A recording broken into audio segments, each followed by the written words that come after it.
Okay, let's talk about gun intro for young dogs or new dogs that are training for hunting or hunt test or field trials. I'm seeing and hearing, I think, too much of people talking about, exposing the dog to this noise. And we don't want them to just learn to be okay with hearing gunshots.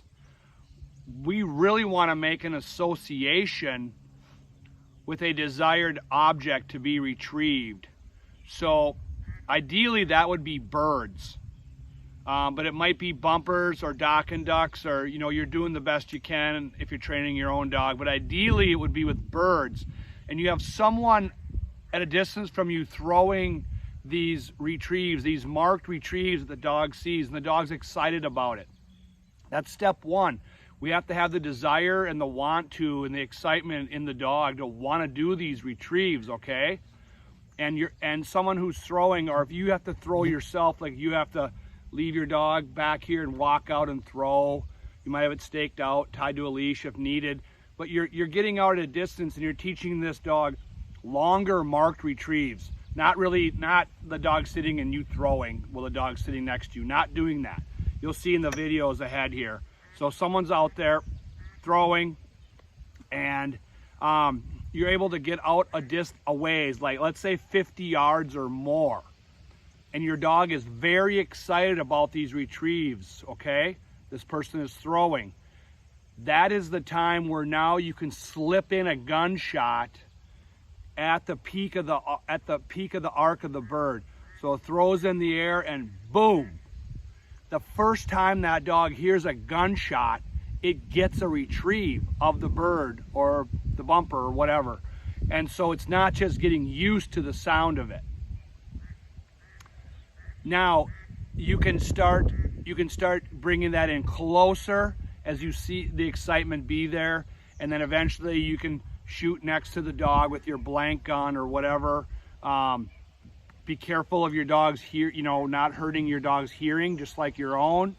But we want an association with the retrieve and hopefully a bird, not just, I took my dog to the gun range and made it sit there and listen to shots go off. And the shots are meaningless to the dog. And it could even be scary. We want this to be fun right away. I have had 100% success doing this with a large number of dogs. So this is the best way, I think, to do gun intro. And it certainly absolutely helps to have a well-bred, well-socialized puppy that has, had a lot of exposure to things. That's awesome. It's been raised in the house with maybe kids, people, it's heard noise. I mean, it's used to stuff. That's always a helpful, important thing. Everything that's built up to this moment of the gunshot is very important too. So, but I see a lot of talk about this on the internet, Facebook, and people saying things, or I get calls, hey, I took my dog to the gun range, and it's like, no, that's not how you do it. So hope this helps. My name is Tim Springer of Dynamic Retrievers, and I have a do-it-yourself program, and we have retriever training in Minnesota and Texas for family hunting dogs, serious hunting dogs, hunt test dogs, all levels, the Master National and young field trial dogs. So that's who I am. Watch the videos and you'll see what we're doing here, where we're throwing these marks for these young dogs with no shot, and then the last video is where we're slipping that shot in for the dog. Thanks. Rusty. No gunshot on this mark yet for this young dog.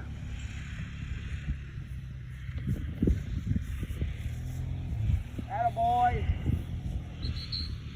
Rusty. All right. Good. Good job, buddy.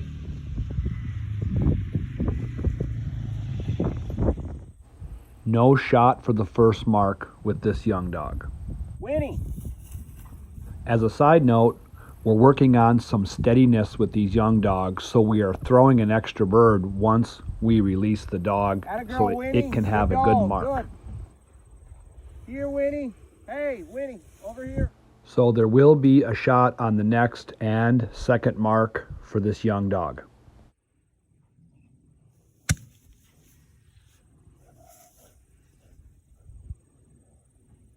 Winning.